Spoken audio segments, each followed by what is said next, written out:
Chronic disease has gone from 12.8% in our children in the 1980s to over 54% of our kids now. That's the greatest decline in human health that's ever been recorded. But when we're talking about an autoimmune disease crisis, shouldn't we look closest at the one product that's designed to alter our immune system for life? And we don't just inject it 1 time or 2 times or 10 times or 15 times or 20 times or 50 times. 72 times we are altering the immune system of our children with our vaccine program. There'd be one easy study to rule it out. Compare vaccinated children to completely unvaccinated children. But we don't know because they've never done the study. Big Pharma has created the illusion, in the eyes of many, that no one can truly live a healthy life without being vaccinated. If you hadn't been vaccine injured, or you didn't have a loved one and you understood that they were vaccine injured, you didn't know about how dangerous vaccines could be, right? Remember that for 100 years, the American public has been inculcated with these ideas: vaccines are safe and effective, vaccines are safe and effective, vaccines are safe and effective. And the information about vaccine injury had been censored for a long time. Most Americans and most people around the world would have had no idea that if you got a vaccine, you could become paralyzed, you could have a stroke, you could have a neurodegenerative injury, you could die. Most people would not enter into their consciousness that it could be that severe. I told you it was a fraud on science. And I was right all the time. 10 grandchildren, 4 great-grandchildren, 5th one on the way who will not be vaccinated either. They're all extremely healthy. I've never had a vaccine of any kind, not one. In my entire life, 61 years on this planet, not one vaccine, never had one. For many years, millions around the world have erroneously believed that vaccines are safe and protective against diseases and infections. But with the advent of COVID-19, the world has since found this to be a great fallacy. Have you received any vaccination against COVID? I have not. Why? But I've always represented and always supported the freedom to choose what you put into your body. And for me, that is essential. It's really the principle of understanding what is right and what is wrong for you. And me as an elite professional athlete, I've always carefully reviewed, assessed everything that comes in from the supplements, food, the water that I drink, or sports drinks, anything really that comes into my body as a fuel. Based on all the informations that I got, I decided not to take the vaccine. I have 3 grown children. They're all grown up. And did you vaccinate your children? No, I did not. They're all completely unvaccinated. I can probably count on one hand how many times they've had to go to the doctor in their entire life. I have 15 or 16, I can't keep track, 15 or 16 nieces and nephews, and none of them have received vaccines, and they're all very healthy kids as well. They're all so healthy. It's like they don't have asthma. It's like they're not sick all the time. They get a cold and they get over it. Every time we've been in a situation where my kids have the same thing that the kid next door has, their symptoms are night and day. They fare so much better and heal so much quicker. My kids are super healthy. They are very healthy kids. They have traveled to many places. My kids have gone to Nicaragua. You can't get more third world country than that, trust me. With no vaccines. With no vaccines. I have super healthy, great, unvaccinated kids. So we're under huge pressure from people that we're putting people at risk because we're not vaccinated, which is the biggest load of bullshit I've ever heard in my life. Biggest load of bullshit. I can't put it any other way. People are literally being mind controlled with very sophisticated technology and subliminal programming and media persuasion, where people they really like and admire are absolutely encouraging them to do something. And they can't fathom that it could be dangerous. They just can't believe that the government would lie in a way that would kill millions of people or disable millions of people. They can't fathom that. I was the father of a 16-year-old son, a single parent. I raised my boy since he was a baby. He meant the world to me.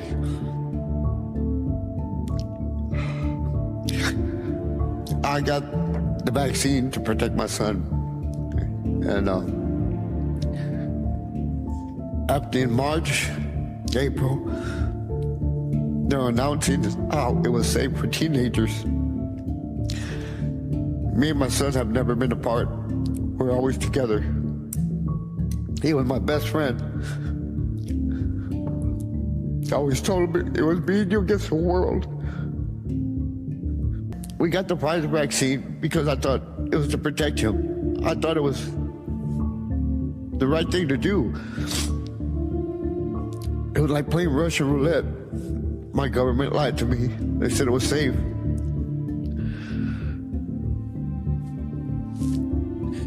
Now I go home to an empty house.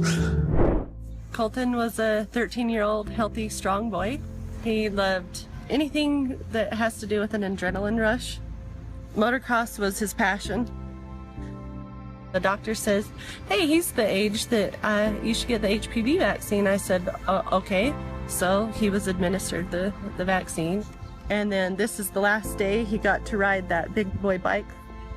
And that day he came home, he was starting to feel nauseous, really sore neck. He still didn't want to get out of bed. I just thought, man, you're just really weak and exhausted. And that evening, when he sat up to take a drink of water, he just flopped back and his head just hit the pillow, and I went, Colton, are you going paralyzed? They immediately took him down to Primary Children's Hospital in Salt Lake. Original diagnosis was transverse myelitis. When the doctor came out and asked me, has he been sick? I said, no, he hasn't been sick. He had the HPV vaccine on February 1st, and they went, oh. Well, we'll be reporting that to VARS. It does suck, like, not being able to play sports anymore. Now I have to sit on the sideline, just watch everybody. You gotta do your research, like, you can't just trust a doctor anymore. Do your own ways to find out what's best for you. You have to ask the right questions. My name is Lisa Rankin. I'm a family physician. I'm Dr. Judy Mikovits. My name is Dr. Patricia Ryan. So I'm Paul Thomas. I'm a professor of medicine at West Virginia University School of Medicine. I'm Cornelia Franz. And you are a pediatric doctor? I am a pediatric doctor. And how long have you been practicing as a pediatrician? A really long time. Over 30 years. I'm Cami Benton. Jane Orient. I'm an internist in Tucson, Arizona. I'm Dr. Ramon Ramos. I'm a pediatrician here in Savannah, Georgia. I'm an emergency room physician. My name is James Neuenschwander. I'm a physician in Ann Arbor, Michigan. So when you first started out to be a doctor, what kind of training did you get on vaccines? Honestly, I don't remember very much conversation at all. We were just taught that they help prevent disease. We were told on our rotations that vaccines were safe and effective.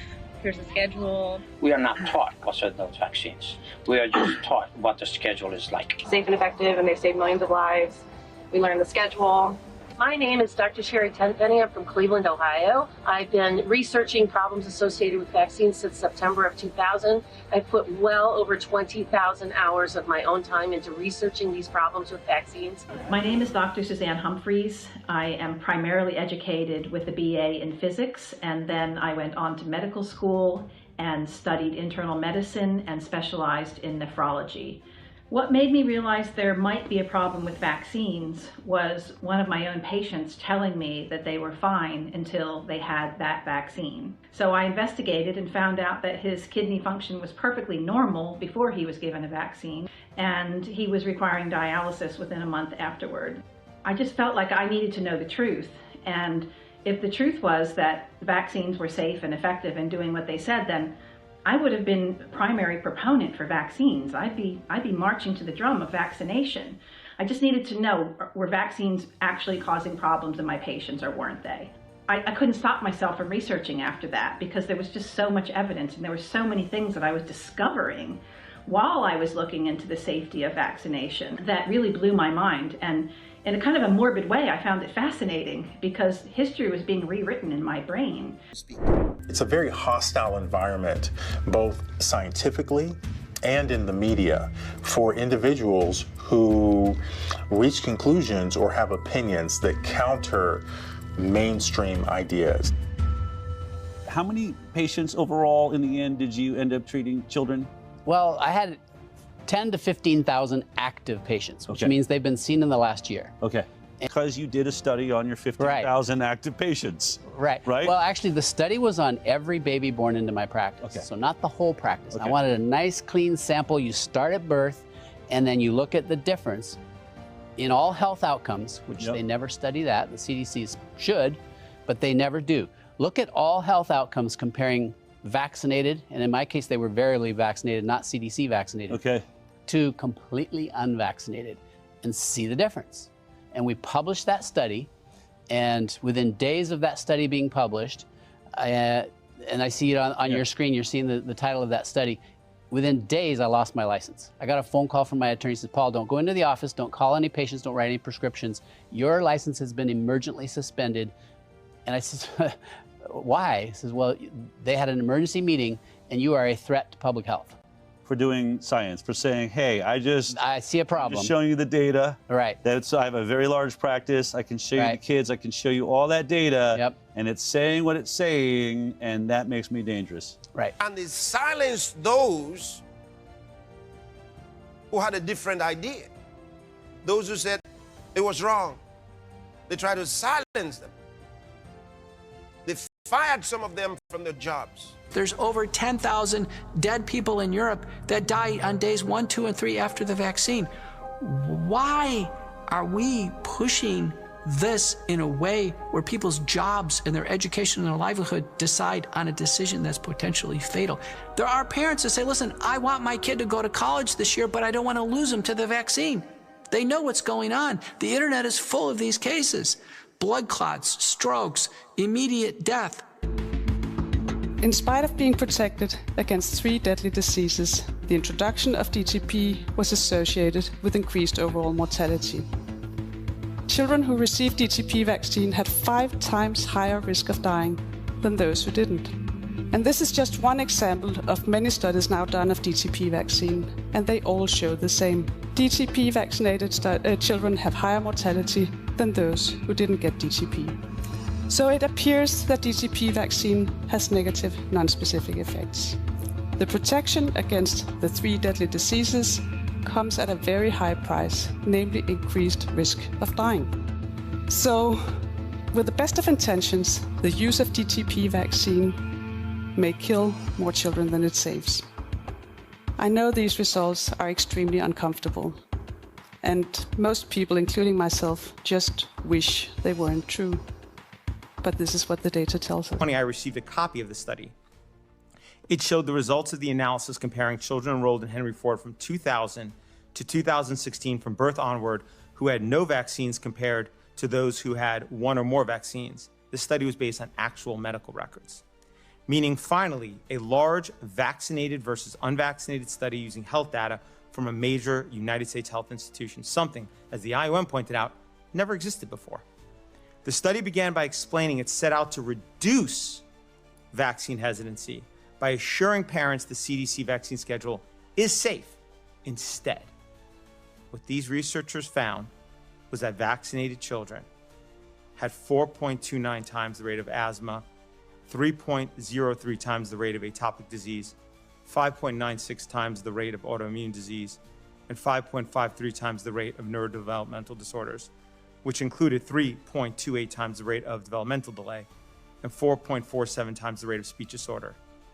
All of these findings were statistically significant. There was also other conditions for which there were numerous cases in the vaccinated group, but 0 in the unvaccinated group. Hence, a rate cannot be calculated, including brain dysfunction, ADHD, learning disabilities, intellectual disabilities, and tics. For example, there were 262 cases of ADHD in the vaccinated group, and there were none in the unvaccinated group. In this study, there were around 16,000 kids in the vaccinated group, by the way, and around 2,000 in the unvaccinated group. So the rate, of course, between those is important, and that's what the study compared. These findings were troubling, including because these chronic health issues can be caused by immune system dysregulation, and vaccines can cause immune system dysregulation. Citations for this are in my written submission. Overall, the study found that after 10 years, 17% of the unvaccinated children had a chronic health issue, while 57% of the vaccinated children had at least one chronic health issue, often multiple. That's 17 versus 57%. The only real problem with this study and why it didn't get submitted for publication is that its findings did not fit the belief and the policy that vaccines are safe. Had it found vaccinated children were healthier, it no doubt would have been published immediately. But because it found the opposite, it was shoved in a drawer. We can't protect children from infectious disease, and we can protect children from vaccine harms. We should and we must do both. So those of you who have kids, little children, and you are rushing to get them vaccinated after birth, you are destroying those children. You are giving them sicknesses they were never born with. Now they have the potential to be sick with what you thought you were preventing them from. They said, treat the disease by giving the person the disease. They said, prevent the disease from a healthy person by giving him the disease. It was a lie. It was a lie, massive lie. It seemed to make sense. Until countries where there was never cancer, cancer arrived. No fibroids, fibroids arrived. Polio arrived. All these things they made vaccines for. The sicknesses arrived in those countries when the vaccines came. They were never there.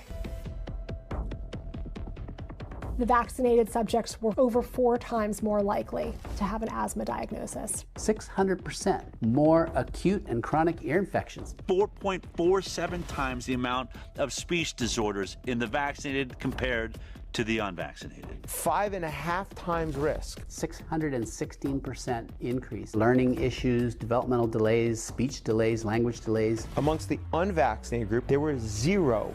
There was 0 brain dysfunction, 0 diabetes, 0 behavioral problems, 0 learning disabilities, 0 intellectual disabilities, 0 tics, and 0 other psychological disabilities. There is now ample evidence from people around the world who remain unvaccinated, yet continue to live in strong, vibrant health.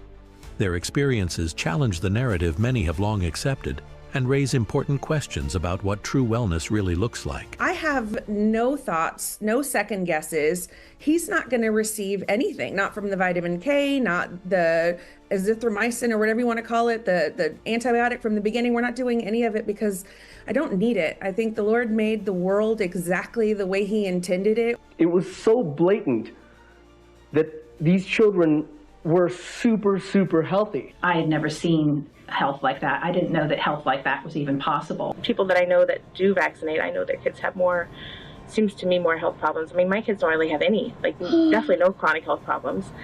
We don't take, they've never been on pharmaceuticals. They've never needed. 16 years old, no allergies, no rashes, no ear infection, no colic, no antibiotics. She's never had an over-the-counter medication, not once. Natural immunity is 27 times more effective than vaccinated immunity. There is great evidence for the efficacy of natural immunity. Vaccine-induced immunity is enhancing the infectiousness of the virus. In Scotland and in northern countries in Europe where they get real data, that they're actually the triple vaccinated are the most likely to die. So